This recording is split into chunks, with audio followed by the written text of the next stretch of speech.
Hi, this is Dave Hodges of the Common Sense Show, and we're the show that's freeing America one enslaved mind at a time. Well, I'm very, very concerned about the Oroville Dam, and I know you're probably sitting back and going, no kidding, Dave, you've written a lot of articles and done a lot of YouTube videos on this, and for good reason. I have now reached the point where I feel I've done as much pleading with the local residents that I can reach. I've done as much as I can do. I've told people that, this is not worth your life.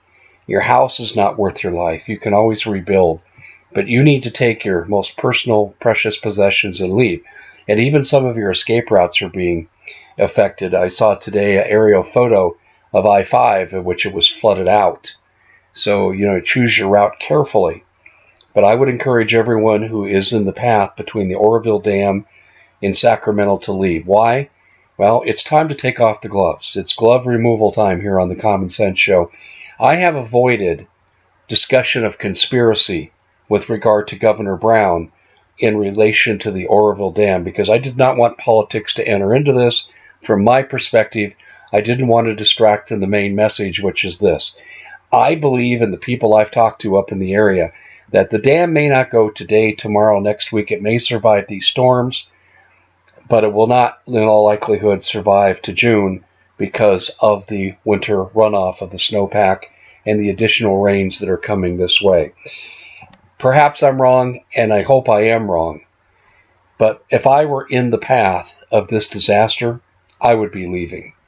It's not worth your life and the lives of your family. Now, having said that, it's time to take a new track.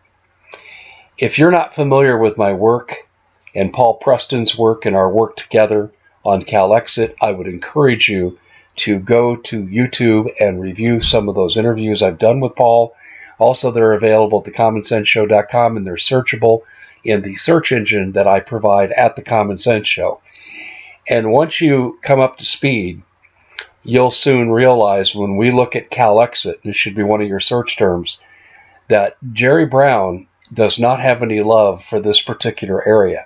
The area we're talking about in Northern California is part of the proposed state of Jefferson, which is an attempt for people in 21 counties in Northern California and Southern Oregon to exit the respective states that they belong to and create a 51st state called the state of Jefferson. Why is this necessary? Well, because you got governors like Jerry Brown that wants to wipe out dams, which will take away farmland, ranch land. You've got the EPA that's come in and said, we're not going to honor these water agreements that you've had with the state for 150 years, and we're taking them away. And it's causing crops to dry up and people to go bankrupt. These people are also limiting all kinds of activities on federal forests, and because some of their creeks run into, from, and to the various federal lands, they're regulated by the federal government in ways where these people can't do business. And we're not talking this is a few crackpots that want to initiate this move. We're talking sheriffs and county commissioners and mayors of cities. They've had enough, and they're going about their exit the right way. They're doing it legally. They're going to petition Congress, and they're saying, please give us more of a say in our fate because we're outvoted by the liberal democratic communists that occupy the state house in Sacramento, and they run California. And you wonder why California has become such a cesspool. I just told you why. Now, Jerry Brown wants California to exit the United States entirely. He doesn't want or need the 51st state of Jefferson. It's an impediment to his CalExit plans. And if you're new to this, he has opened an embassy in Russia. This is for real, folks. This is something that I've verified, I've documented, and I've done interviews with several key people on this, most notably which is Paul Preston.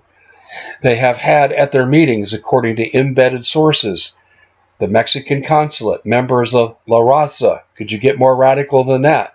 You have members of the cartels who are going to basically wreak havoc upon the people of California if the political means is denied to them. You have the Bank of China. You have a Chinese company called Cinta. Cinta is a solar energy firm, Chinese in origin, and it's a front company for the Chinese military. And we have all these solar energy farms throughout the West, most notably in California in the Mojave Desert, and this is being run by the Chinese Army. And if California is allowed to exit, it'll become a beachhead for Chinese military activity. You also have people involved in Calexit of crime families, such as the Sasakawa family out of Japan, World War II criminal, terrible criminal, responsible for perpetrating the rape of Nanking. His descendants run Mitsubishi, and they're organized crime, and they're involved with this. You have the United Nations involved because if California is successful in leaving the Union, they will be a protectorate of the United Nations. You have all these people. They do not want the 51st state. They want the whole state to be gone. This is how the revolution against the Trump-led populism is going to begin. Mike Adams and I tagged this as where the Civil War will start. Will be in California. There's a populist movement now sweeping this country. It's waking up almost everyone that is exposed to it who's not brainwashed by the mainstream media. And people are saying, yeah, liberty, freedom, follow the rules, follow the Constitution, get rid of the crooks, get the communists out of office. California is being used as the nexus point to leave. Eric Holder has joined the forces of Calexit. Loretta Lynch will be joining the forces of Calexit. Barack Obama has now purchased a home in Palm Springs, and once he's done chastising and harassing Trump, in 2 years he's planning to move to California and become part of Calexit. Isn't it interesting that the radical elements that have served in our government are all part of Calexit? Calexit and the state of Jefferson are diametrically opposed. Let me just be very blunt, and I won't get into the he said, she said, and give you 100,000 links to follow. Let's just talk common sense for a second. If the Oroville Dam goes and there's a tremendous loss of life, and that area is rendered inoperable as far as being an economic base of operations for either industry, mining, or, most importantly, agriculture, this will remove the biggest obstacle that Jerry Brown will face in the upcoming election in which the state of leaving the country, Calexit, will be voted upon by the California voters.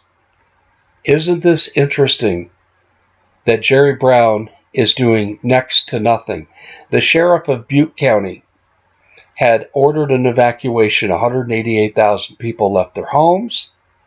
And then the Department of Water Resources, under the direct leadership of Governor Jerry Brown, comes in and rescinds that order.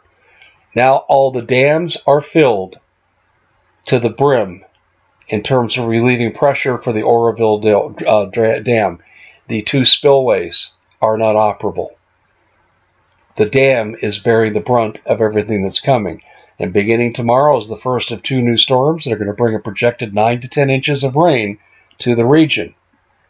So what the heck are people going to do? Do I think that Jerry Brown is going to put C4 at the dam and blow it up? No, I don't think he has to. He has to let nature take its course. Could this be part of geoengineering and weather modification and actually causing this to happen? Well, your guess is as good as mine, but certainly these weather patterns are anomalous to California, and they just simply went from the worst drought ever to the worst flooding ever. You have to make your own judgment on the conspiracy nature of this. But here's where there's not a conspiracy. Even if there is the slightest chance that people could be harmed, they should be evacuated. Do you not agree? Isn't the first job of government to protect the citizens?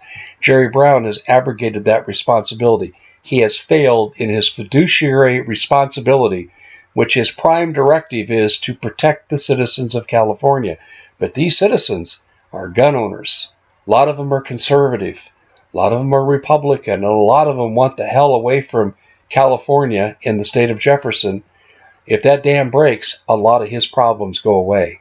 Is this why we're seeing inaction on the part of the governor? Now, if you really want me to get conspiratorial, we have a whole lot more, and I'm going to be doing an interview with Paul Preston, but I don't want to divert from the main mission that I'm on right now with regard to the Oroville Dam. Lives are at risk, and people should be evacuated, regardless of the political implications. Forget Calexit, forget the Oroville Dam, implications with politics for the state of Jefferson, forget all of those reasons.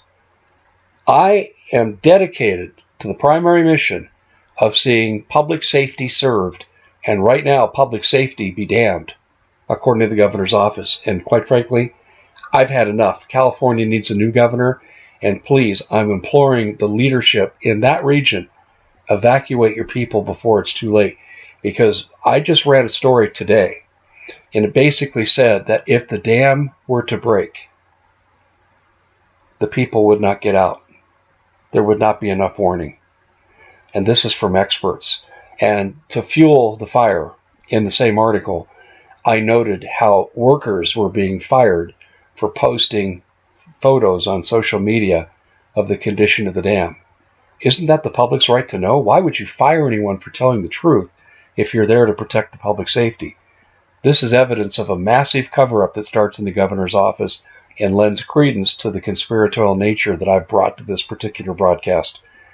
If you have friends and relatives in the area, I would encourage them to have you encourage them to get out while they still can.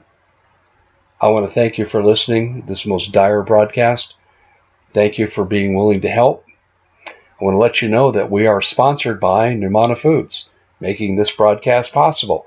Don't be one of those people that's going back to sleep because Donald Trump's been elected. All that's happened is we've been invited into the fight. We're in the arena where battles are going to be fought. This is not the time to go to sleep, and the left will do anything they can do to derail this populist movement, which means you need to be prepared. You need to have food, water, guns, gold, and ammo. I can help you with the food. Go to Numana.com/Hodges. Take 5% off your coupon price. Use the coupon code, I should say, Hodges NOV5, and you're going to get a 5% discount. It's a great deal for our listening audience. And while you're here, please subscribe so we can keep you updated on the latest of what's going on.